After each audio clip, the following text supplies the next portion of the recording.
Hi, welcome back to the channel. Like I said in the last video, today we're going to be working on my Duramax. And while we're doing the fuel filter housing rebuild, like I was talking about, we're also going to change the oil and stuff like that. And so I had to go get some oil. I have a new filter, new fuel filter housing rebuild, stuff like that. But I needed oil. Time out. Somebody's here. All right, time back in. As I was saying, I needed some oil, and I also said in the last video that I've been daily driving my Corvette. Well, today it decided not to start, and I don't know why.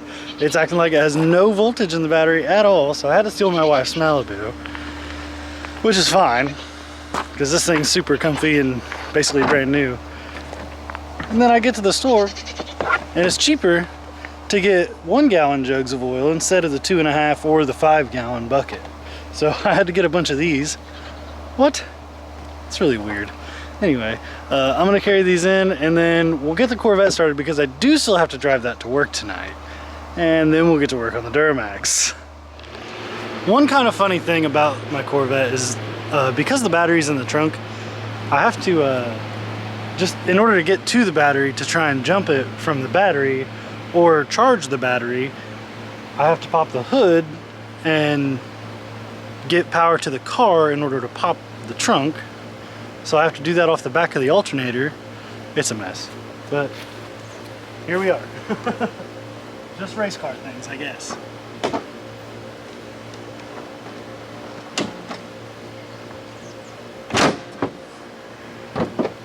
Well, I didn't think that through. You're not going to be able to see anything from over there. Wow. Duh. Let me bring you over here. Welcome back. Can you see? No? I need to turn you down? That's okay, I can turn you down. Is that better? Yeah, that's better. You guys see okay? Good.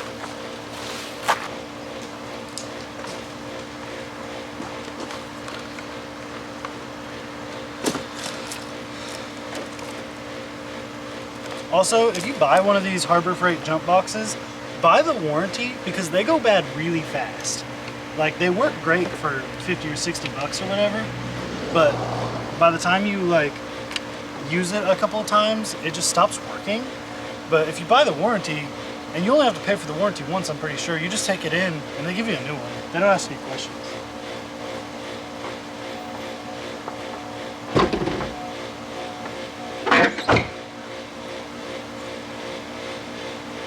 Now I can move to the back and try to get it started.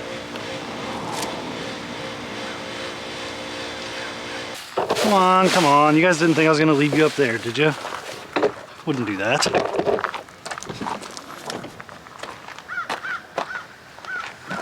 Trash bags? Yeah. You gotta have those.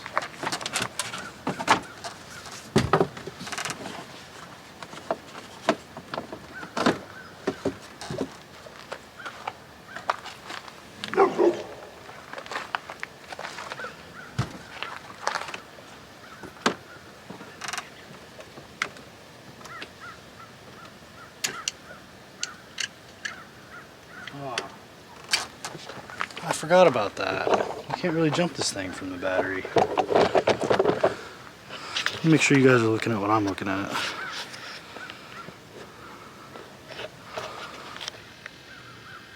Oh, I'm just going to take you off the tripod. What am I doing here? Come on, guys. Learn how to YouTube.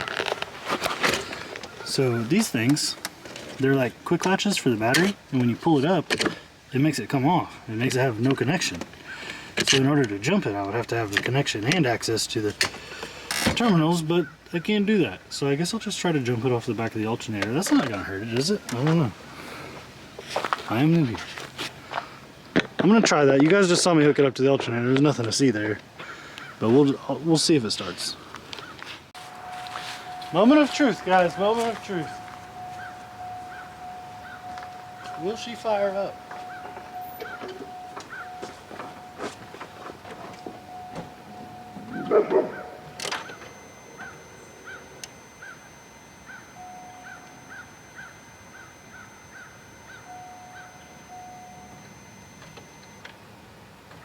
Don't even crank.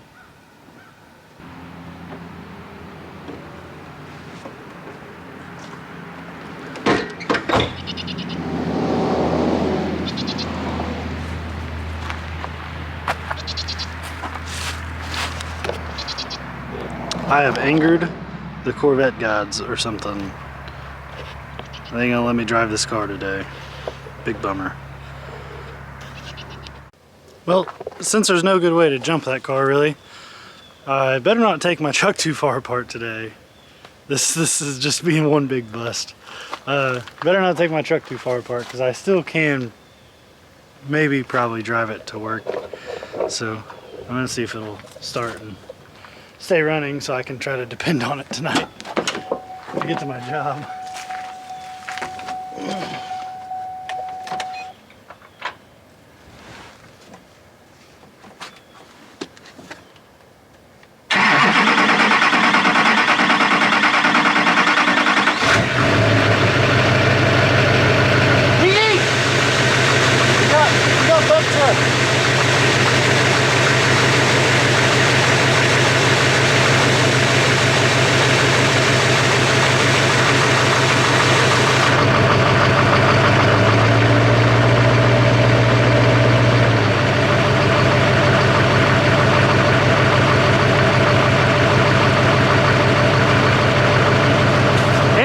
Me a liar and stay running. I haven't started this thing since before Thanksgiving when we were working on Miles's car the first time.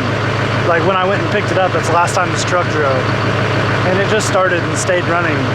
It usually doesn't do that. It usually starts and then dies, and then I have to prime it by hand and start it back up, and then run around and keep hitting the primer to keep it in fuel. Then it'll finally stay in fuel and drive. I can't believe it just started and stayed running like that. I mean, that's exciting. Hopefully it'll do good tonight when it's a little colder. I haven't had it plugged in either. It's been cold. That's impressive. I'm impressed. I can't work on it today though, not unless the Corvette decides to start, which I won't know for a while because I have the battery off on a charger. But I'll do something for you guys today. Maybe I'll edit a video. Since she didn't do the thing where she starts and then shuts right back off like it usually always does whenever it's cold, not cold outside, just hasn't ran. My windshield's broken too, I gotta get a new one. Don't at me.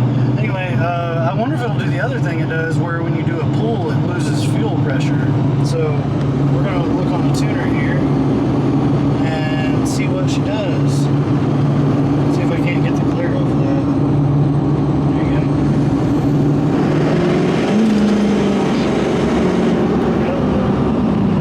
Should have been around like 27 point something or 26 point something, but it dropped down into the single digits, so yeah, she ain't happy. Also, I shouldn't have done that in the high setting because it freaking hit hard. I forgot it was in the highest horsepower setting. Whoops!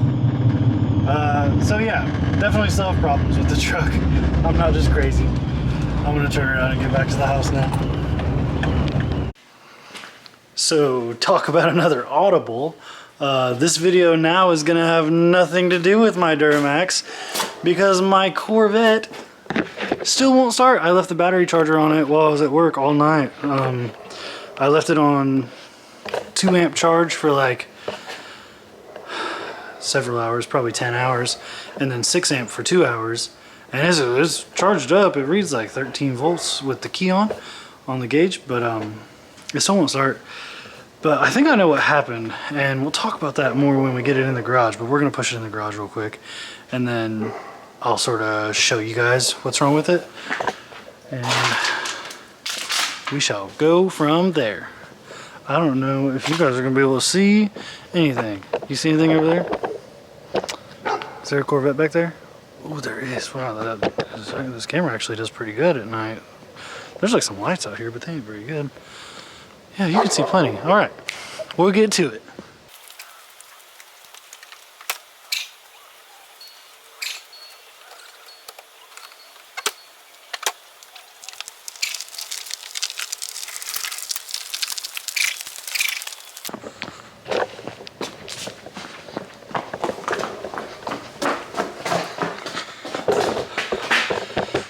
Stay.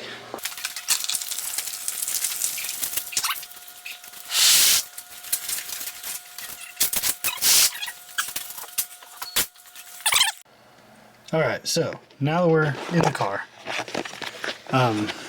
Welcome to In My Corvette. It's nothing fancy. I remember I was on my way home from work last night and I was doing a little bit of drifting and I was like throttling and my knee moves a little bit. And you know, I'm like 6'2" and like 250 pounds. And my knees are pretty close to the dash in the Corvette. It's not bad. I'm comfortable in this car. I like this car.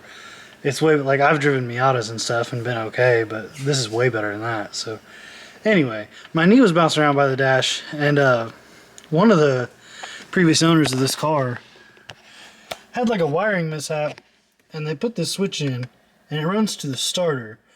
Well, my knee hit it and it grounded off of something over here, and then it like arced and stuff. The car still ran, but when I got home and parked it, it was fine, but I came back out and it wouldn't start.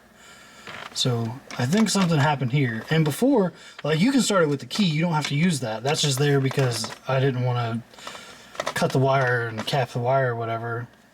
So I just left it dangle there. It hadn't really bothered me yet. Now it has. It used to still turn the car over though.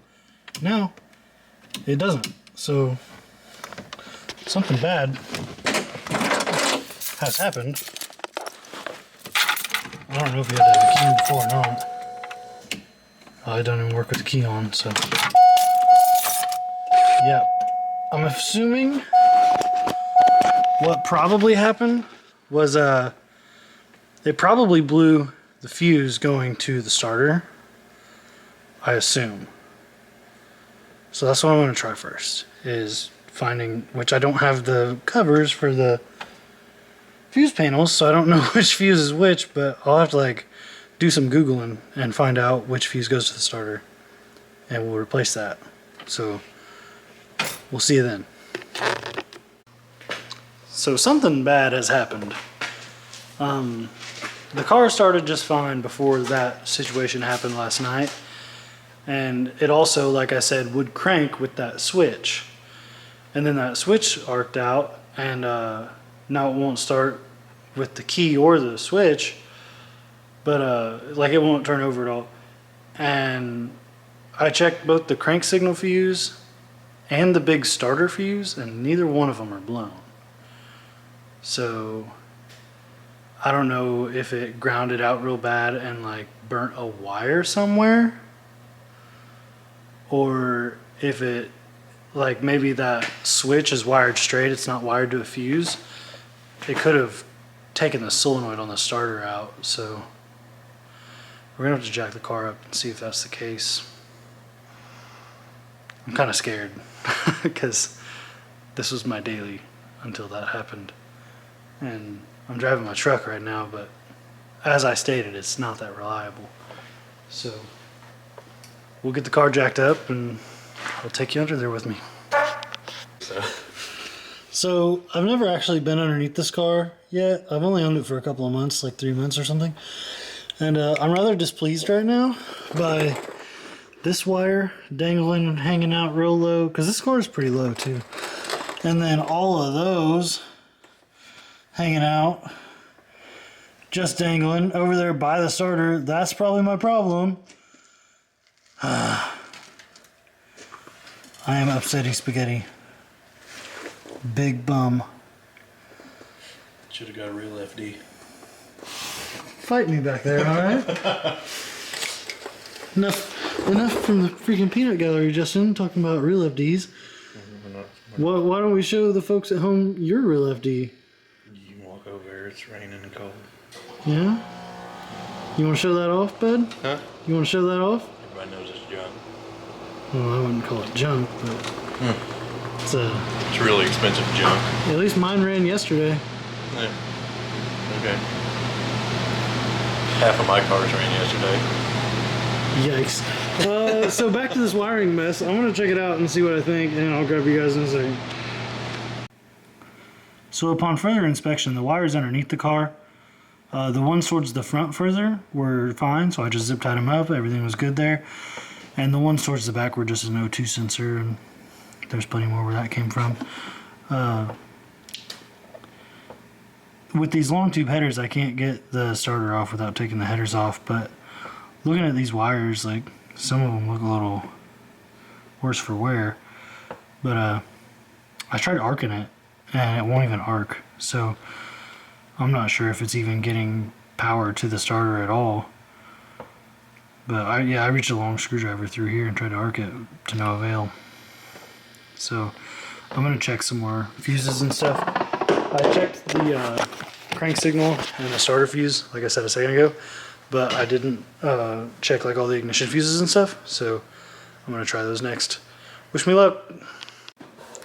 So I tried arcing the starter with like a screwdriver. We checked the ignition fuses, the crank fuse, the starter fuse, some other fuses that may or may not have controlled like main power going from one place to another.